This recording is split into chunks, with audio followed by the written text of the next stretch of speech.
wanted to come back to that point that we were talking about a little bit earlier, which is, how we create scale, how we reach large audiences to be able to move brands and to be able to accelerate growth for brands. And as we see, linear audiences declining, but that content is being made available, whether it's on connected TVs, whether it's on apps, whether it's on streaming services, and so on.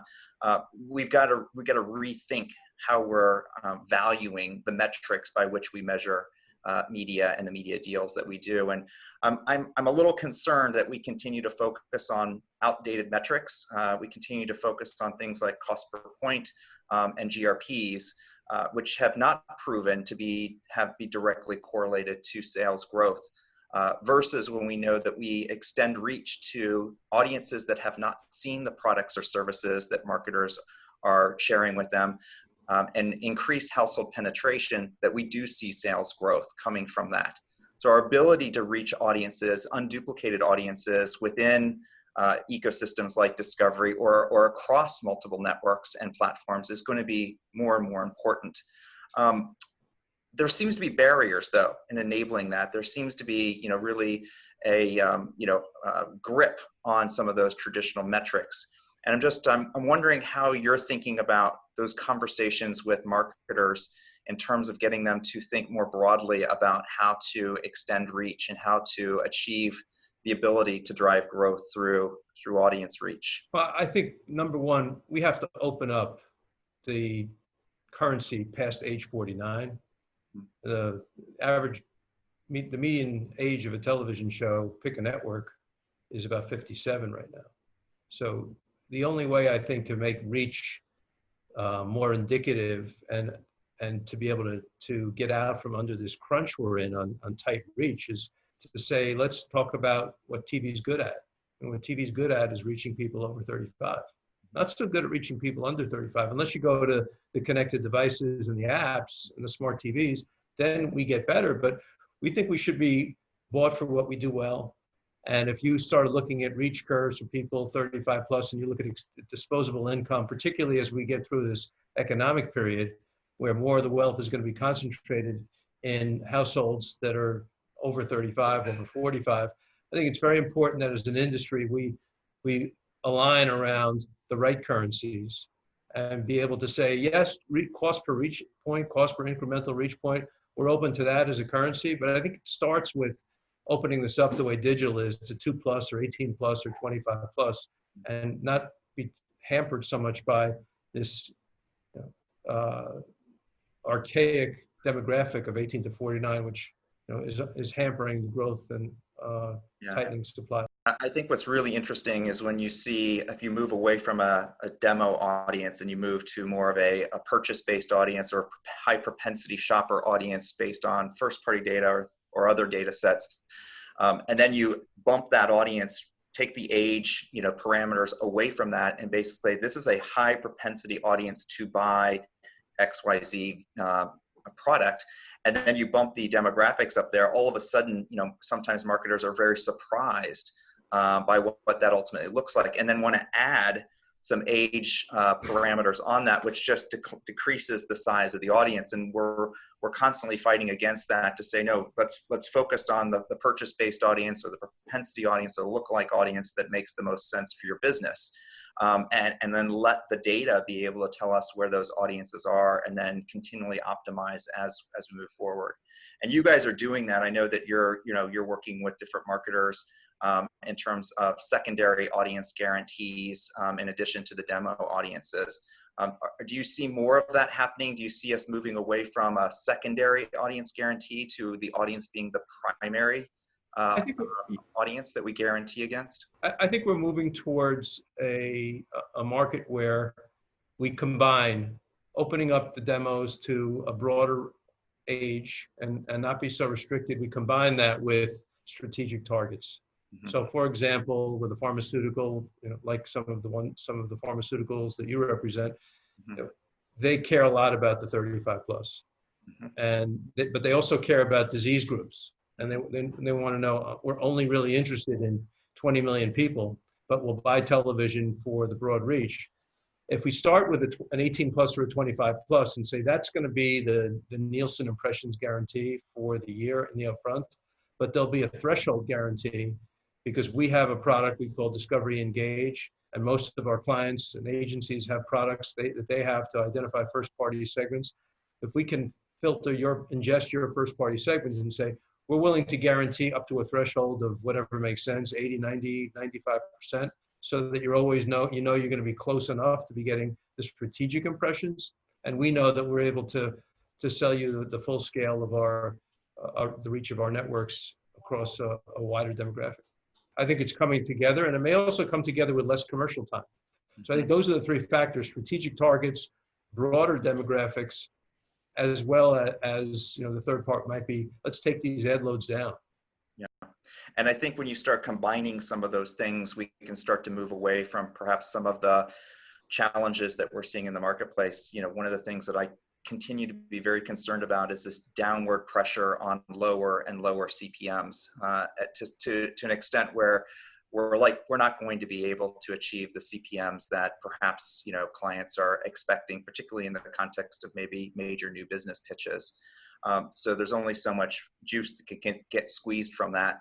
And so if we start to shift the metrics over into the ones that actually do correlate much more to growth, and look at things like cost per incremental reach point and making reach, the primary metric, whether that's against a demo audience or whether that's against another more strategic audience, I think that's the way we're going to start to not only address some of the issues that we're seeing in terms of increased frequency, declining reach against audiences, and therefore flat to declining sales growth, but also starting to get around some of the things that you were just talking about, which is commercial ad load as an example. If we can actually reach audience across multiple screens, then we'll be able to reach those audiences that we wouldn't have been able to reach before, but it also lightens the load in some of the linear channels that we'd be able to then find those customers, on other platforms. And we're also, to supplement that, we're also taking a stab this fourth quarter and into 21 on linear addressable, which we've never really done before, and modeling using smart TVs and MVPDs to enable linear addressability, where the same national avail that's running simultaneously across one of our networks could offer copy splits. Mm-hmm. So that if General Motors wanted to run a minivan, an SUV, and a truck in 3 different sets of household profiling, that we could offer you that in maybe a third of the country starting early next year. And then the other 2/3 of the country that wouldn't be enabled addressable, we would run some other ad that would be the backdrop ad, call it. But I think that's a big opportunity for you to be able to pinpoint, but using copy splits, to be able to pinpoint audiences within households for specific products. I think those technology and data partnerships that you're making, I know that you've got a few with Freewheel and 605 and others, are certainly enabling a lot of this to happen. Other partnerships I think are interesting as well. You guys have a partnership with Amazon and their publisher services. Can you speak a little bit about, you talked about the importance of controlling and maintaining, the inventory, the high quality inventory and programming that you have. What do you see as the strategic relationship with Amazon in terms of how that continues to progress your initiatives and what you're trying to achieve at Discovery? Discovery has a lot of partnerships across the Amazon business, as most companies do. But Doug, the one you're speaking out most specifically right now, Amazon Publisher Services, this was a decision made in 2018 that Amazon Fire is the second biggest affiliate for our streaming apps. And to get the Amazon Fire TV devices to carry our apps, a business arrangement was struck. I can't get into the specifics of it, but basically we got more distribution for our apps because Fire TV is one of the biggest connected device makers, and they got inventory. Mm-hmm. When a viewer is watching a Discovery app on Fire TV, Amazon gets a certain percentage of the advertising on those apps. They have to pay for it. It's part of the arrangement. They then can put it into a bundle with other publishers' inventory and sell it programmatically, apply their data. It's a small percentage, of the inventory. But like all of these deals, you look at the positives, you look at the negatives, and Amazon's been a great partner to our company. We just launched a Food Network kitchen app, which I don't know if you've seen that yet, but that's live and on-demand cooking classes with celebrity chefs. Yeah. That is, Amazon's been the main partner for that too, using Alexa and using Fire and using some of their grocery delivery infrastructure. We've been able to build that business. And right now they're offering a year free of Food Network Kitchen to any new Amazon device household. It really is exciting when you look at all the opportunities and where things are going. I guess the last thing that I'll just ask you about is, as we move through kind of the period that normally would be the upfronts and so on, I think one of the things that we're hearing more and more from clients is that, again, I started this by saying, the new normal will probably be anything but normal, but flexibility is certainly something that, so many clients are seeking. And I think, from whether it's your Engage platform or it's some of the other opportunities that you're providing clients, how do you see there being more flexibility, as we come out of COVID-19, perhaps than there was, going into COVID-19? Well, it starts with, we need to give you the opportunity to cancel schedules closer to air. It's been 60 days. It used to be 90 days and moved to 60 days. I think with the volatility in the world, with the potential for another outbreak or some other catastrophic event takes place, and we realize that our advertisers are going to be there year after year. We have long-standing 30-plus year relationships with a lot of the clients, of course, the agencies. So when something like this happens, we want to offer you the flexibility. In this case, it was after the option date of 2/1. The 2/1 option date didn't really, no one knew on 2/1 what this was going to be on 3/13, but on 3/13, the world changed. And on 3/13, the phone, we started getting the requests to get off the air. In this next upfront process, we'll probably get ahead of that and say, how much flexibility, how close to air, is it just the same option dates or do we have different option dates? Can you move inventory around from linear to streaming, from linear to other linear?